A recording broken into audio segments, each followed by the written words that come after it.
नमस्कार, आप देख रहे हैं जनभावना टाइम्स। आपके साथ मैं हूं अंकिता। हाल के दिनों में भारत समेत दुनिया के कई हिस्सों में भूकंप के तेज झटके महसूस किए गए।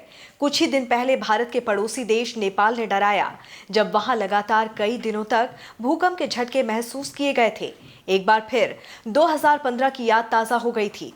दिल्ली एनसीआर में पिछले कुछ दिनों में दो बार भूकंप के तेज झटके महसूस किए गए। राहत की बात यह रही कि इस भूकंप से किसी तरह के कोई जानमाल के नुकसान की खबर नहीं मिली थी। अब सोमवार को इंडोनेशिया पिछले 3 दिन में दूसरी बार हिला। भूकंप के तेज झटकों ने इंडोनेशिया को दहला दिया। इस भूकंप की तीव्रता रिक्टर स्केल पर 5.6 मैग्नीट्यूड मापी गई। ये तेज झटके कई सेकंड्स तक महसूस किए गए। जानकारी के मुताबिक इस भूकंप का केंद्र पश्चिम जावा के सियानजुर में जमीन के करीब 10 किलोमीटर नीचे था। मौसम और जियोफिजिक्स एजेंसी ने कहा कि फिलहाल सुनामी का कोई खतरा नहीं है।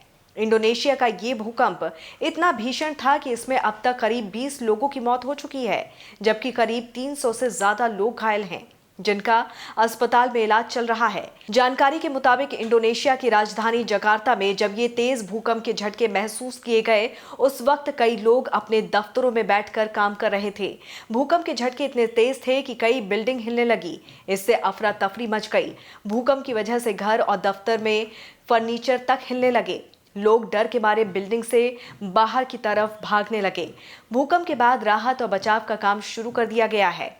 इससे पहले पश्चिम इंडोनेशिया में शुक्रवार की रात भी समुद्र के नीचे जोरदार भूकंप आया था, लेकिन उसमें जानमाल के किसी तरह के नुकसान की खबर नहीं है। अमेरिकी भूगर्भ सर्वेक्षण ने बताया कि भूकंप की तीव्रता 6.9 थी, जबकि उसका केंद्र दक्षिण बेंगकुलु के दक्षिण पश्चिम में 202 किलोमीटर दूर 25 किलोमीटर की गहराई में था। आपको बता दें कि इसी साल फरवरी में पश्चिम सुमात्रा प्रांत में 6.2 तीव्रता के भूकंप में कम से कम 25 लोगों की मौत हो गई थी और 460 से अधिक लोग घायल हुए थे। जनवरी 2021 में पश्चिम सुलावेसी प्रांत में 6.2 तीव्रता के भूकंप से 100 से ज्यादा लोगों की मौत हुई थी और लगभग 6,500 लोग घायल हुए थे। देश और दुनिया की तमाम खबरों को विस्तार से जानने के लिए आप हमारी वेबसाइट www.thejbt.com को लॉगिन कर सकते हैं।